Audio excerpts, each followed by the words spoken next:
សំបែកមកជួបដោយទាំងចិនមិនមែនទាំងគ្នាបងស្រផ្លែដូចមានរឿងលេងបងចិនបងខ្វាយខ្វល់ខ្លាចព្រួតអូនខ្លាចពួកយើងមានអ្នកបករីរឿងវាអារម្មណ៍បងហើយទៅច្រើនព្រួយខ្លាំងត្រូវតតាំងដើម្បីទៅសាដល់ថ្ងៃហើយគឺថ្ងៃដែលបងត្រូវឃ្លាតឆ្ងាយអូនដល់ខាងទៅអូនមិនអ្នកស្រីទៀតទេបងចង់ឃ្លាតទៅឆ្ងាយស្អាតទាំងលីងអូនមិនទៅបងមិនទៅ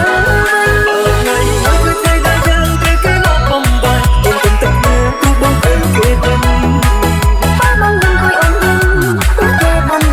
បងកំពុងមិនបាន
This is